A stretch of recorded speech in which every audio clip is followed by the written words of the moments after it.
Well, thank you everybody for coming. We're gonna just wait a minute or two for a few more people. Remember, if you have any questions, feel free to type them in the chat. The chat's best, not the Q&A, but the chat is best for me.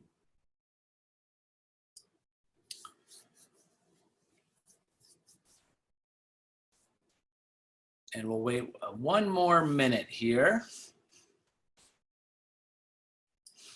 Hope everybody's doing well today.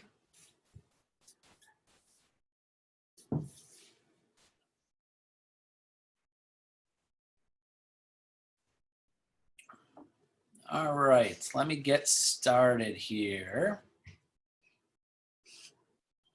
All right. Perfect. Oops, let's see here. One second. Move that around. There we go. And Q&A.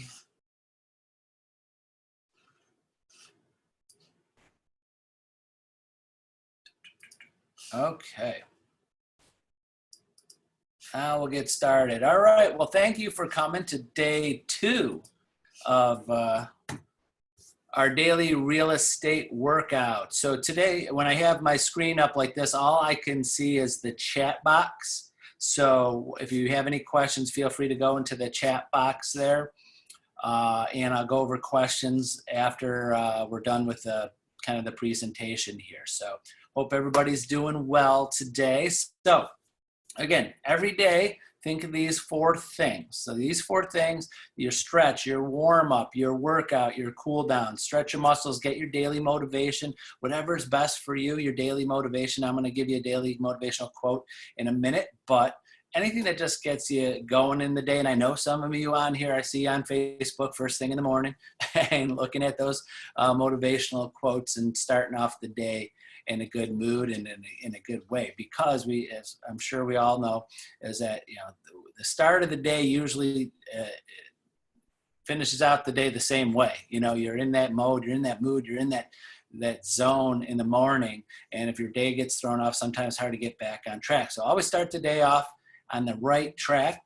Prep for the day. Make sure you got your goals of what you want to accomplish that day. Small goals, the daily goals, the calls, the texts, the emails, who you're going to contact. Be organized. Make sure you're prepped for the day. But that's the warm up. Get your zone ready. You know, if a lot of you like to have your desks or also if you have it on or you're working at your table in another room. And sorry, Lori, I saw your note that the Facebook still not connecting to my Facebook. I'm sorry. I don't know why Zoom is not connecting. I'll try again later today. But I will always put the recording on Facebook too. So if anybody wants to watch this recording and misses it, every day after I'm done, I put the recording on there too.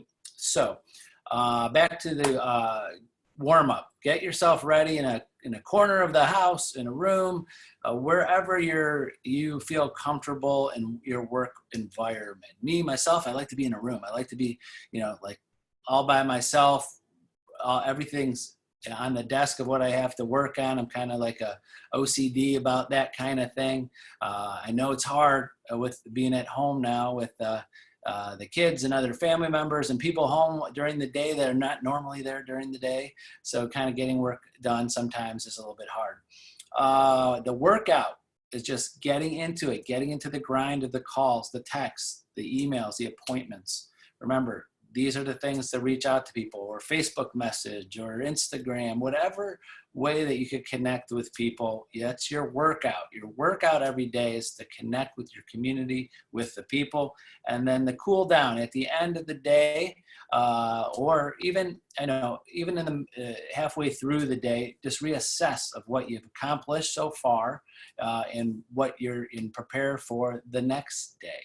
Don't wait till the morning to prepare. you know, get things prepared the day before. I mean, what you want to get accomplished, because I know I've seen it in so many agents and anybody, just whatever they want to do, if they get set to get things done in the day, like if you ever done a home improvement project or done anything and you wait till the next morning, you spend half the day just preparing, and then you're kind of get tired from whatever you're about to do because you're preparing for it for half the day, and you're like, wow, I got stuff done. And then you end up being a 2-day project because you spent one day preparing, then the next day, then you prepare the next day, and it seems like you work every other day. I'm sure you've seen that if you have any projects in the house. That's happened quite a few times. So next, a little motivation for today is Tony Robbins, one of my favorite go-tos for those motivational quotes. People who succeed have momentum. The more they succeed, the more they want to succeed, and the more they find a way to succeed. When someone is failing, the tendency is to get into a downward spiral that can become a self-fulfilling prophecy. So success, and I said this yesterday too, remember, is just getting through the day and getting your tasks done.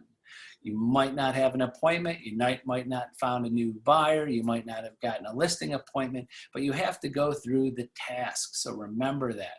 So success success to me is getting through my daily task, clearing my desk, getting through what I wanted to accomplish, contacting the people I want to contact, helping the people that needed help, keeping organized. So that is success. So success, daily successes bring weekly, monthly, bring those commission checks later on. So remember that, daily successes, because if you feel like, you know, at the end of a week, you're like, wow, I didn't get 5 appointments, I didn't pick up a new buyer. Right now, it's going to be tough. People are going to be waiting.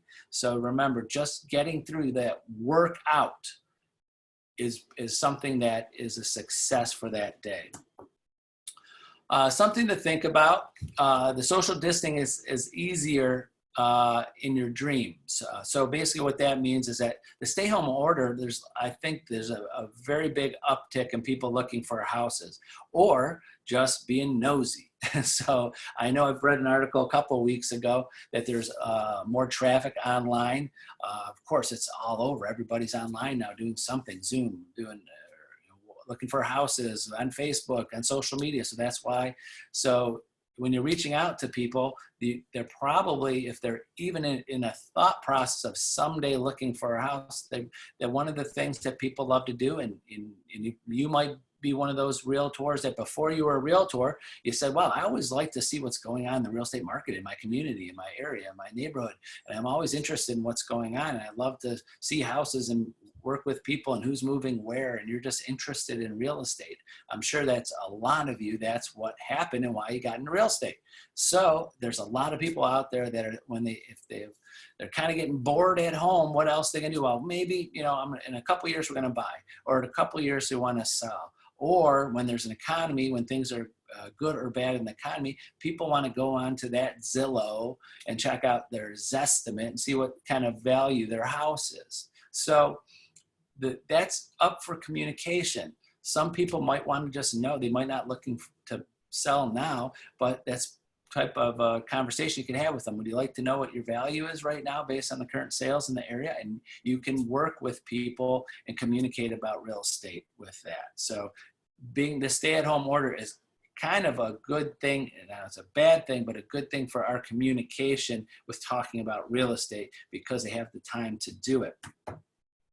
This is something that you can post today. And again, if you want this link, I could email it to you or text message it to you. Just email me or text message me, but you could also Google this. It's just at-home workouts.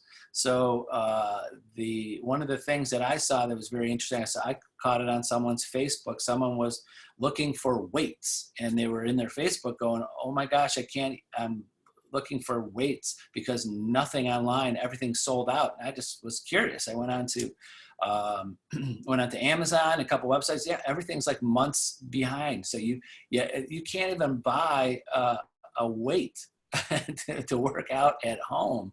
That's how that industry, the at-home workout industry, is picked up. So that's something that will grab people's attention. So you could Google at-home workouts, You can share other things that people might have on their Facebook. So if you're looking at someone, you could share their stuff. That's another great way of communicating with someone on your Facebook. So if you have friend, relative, sphere of influence, past customer on your Facebook, and you see a great article that they've posted about something, send them a message, send them a thank you. That's a great message. Do you mind if I share it? Opens the line of communication, and you didn't have to create it. People love to hear that they have great ideas, and why people are posting things online is they think it's a good idea or a funny picture or a good motivation. So you could just be on your social media and use that for your social media there. Something you can do this week or today is find someone. If you're going to be doing this daily schedule of work, find an accountability partner. Could be your children. It could be a friend. It could be a real estate coach, your broker, your manager, someone just to connect to daily. Could be a call. It could be a text. Did you accomplish? So you have to tell someone, did you accomplish something? As simple as that. Did you get through what you were going through? And I always joke with this. I said, my opinion, you really shouldn't use your spouse or significant other for this, because sometimes that backfires. So it turns into, what did you do today? And so spouse is not always the greatest accountability partner. Just from my own personal experience, and talked to many, many, many agents over the years and coaching many agents. So pick someone that you're going to feel, you can feel it. Like, oh, if I have to tell this person I didn't accomplish what I wanted to accomplish for the day. I mean, they're not going to scold you, but just the act of having to admit to someone that you didn't do what you were going to do is a little bit of a push for you to get that done. That's kind of coaching. You're kind of finding someone to help coach you with that. This is something that you can say to a buyer that wants to buy now. And I've been saying this at least a dozen times every day to one of my agents, is to go for those buyers and explain to them, as a motivated buyer, you don't want your search to slow down due to the stay-at-home orders. You could consider taking these couple steps. Basically, you could set them up on a search. So even if they're not looking for a while, people like just to see. And oh my gosh, I can't even tell. If I had a nickel for every time I heard an agent tell me, these people told me they're not going to look for 6 months. I called them 3 months later, they bought a house already. Or someone told these people said, oh, definitely not for a minimum of a year. They called them for a year later, they bought a house already. So if someone's willing, if someone says, I'm looking to buy a house 3 months from now, 6 months from now, a year from now, do you mind if I get you on a search now, just so you can see what's coming on the market and coming off the market? You can kind of, you're going to get automatic emails of what's active, what's sold, what's pending, and you can kind of see how the market's going and what's happening in the neighborhoods that you want to move into, just to keep you updated. And almost everybody says, sure, why not? Because everybody knows they could just delete an email if they're not wanting to look at it. But also those automatic emails from the MLS, it's automatic reminders. I'm here for you. I'm here for you. I'm here for you. I'm here for you. And it keeps your name in front of them, just though you don't have to worry about it. So always ask, do you mind? I could put you on it just for informational purposes. You might see something that, not that you're not going to buy earlier, but just so you have knowledge. So when you're ready to buy, you're like, wow, those houses, I remember those houses from 6 months ago. They were this price range, this size, or what. Number two, tell them if they see a property that they're interested in, you can do a virtual tour. If the house already, so you could do a Zoom, share your screen. If the listing already has a virtual tour, great. You could sit there and talk about it over this. You can do this with them, or over the phone. You could both get on it at the same time. So it doesn't have to be the technology. Say, you get on this listing, I'll get on my MLS access, and let's go walk through. Let's see what we have. A virtually walk through it. If they're very interested in the property, you could go and do a virtual tour. You could use your camera, you do FaceTime or Zoom or something, and walk around the property and live with them. Yeah, again, make sure you have approval from the listing agent and the seller. So the listing agent on that, because technically the disclaimer is in Ohio, we're not allowed to take pictures of houses, interior of houses or videos without the permission of the owner, because the pictures that are on the MLS were taken by the listing agent that had permission from the seller. So you just want to make sure you got that permission. I've never seen an agent get in trouble for it. Never seen anybody get disciplined for it, but it's out there, especially everybody. People have cameras in their houses and things and watching what people are doing. And some people might not want their house, even though you're going there to look at it. Because that's the one debate I get when I tell agents. I say, like, well, they let us in. Why wouldn't we be allowed to videotape it? Because then you could, when you walk through a house, you don't have like a virtual video you could go back to all the time and stuck it in your phone or on there, or showing someone that's outside. So you really got, because some people are very particular about their privacy. So some sellers are going to probably ask, well, who is it going to? If you're going to do a live video, is it just going to, is it on the internet? Where are you putting it? Who's going to see it? You never know. So make sure you ask. Number 3, a lot of us forget there's Google Street Views, where people could walk up and down the street with using the Google Street View maps. So many times, and a lot of you on this call might have experienced it, you might have had buyers that you set up 10 appointments for the weekend or for the day, and you're really trying to knock these out, and you pull down a street, you pull in the driveway, and the buyer says, I don't even want to go in. I just don't like the area. I don't like it backs up to this. Remember, the listing agent's doing a good job of cropping the photos, not showing the things that might be not as desirable, that it's on a main street, or if it backs up to a park. Well, a nice quiet park is nice, but I remember once this house looked perfect. I was showing a buyer years and years and years ago, and I'm like, wow, this is the perfect house for them. Pull up, and it said backs up to a park. The back of it was a small backyard, and the back of the backyard was the back of a baseball field, softball field. So I knew this area, and I knew that there's baseball games, kid baseball games, men's leagues, co-ed leagues, all summer long, all day, during Saturdays and Sundays. So I had to explain that, my view of that. I said, you might want to, if you're interested in the house, talk to the city, go to the rec department, something to find out how much action is back here. Because if you want to hear yelling and screaming all day long and you're trying to relax in your backyard. So example of that. So a Google Street over the top view, going up and down the street, doing 360s, seeing what's at the end of the street, see if it's a drive-through street, if it's a dead end street. Example, I'm just using examples of, I've had one of our clients years ago was very, very upset because when they bought this house, it was on a dead end street, and there was a fence there, so they thought they had a quiet street. They didn't realize that every morning their street was the cut-through street for every single house, development, and apartment complex that was on the other side of this fence, and every one, dozens and dozens and dozens and dozens and dozens of children are walking by their house every morning when they're trying to sleep or get ready for the day, and they were very upset, and no one really researched that to see if this was a cut-through street. Our agents didn't know, they didn't know. So you've got to think of these things as your clients.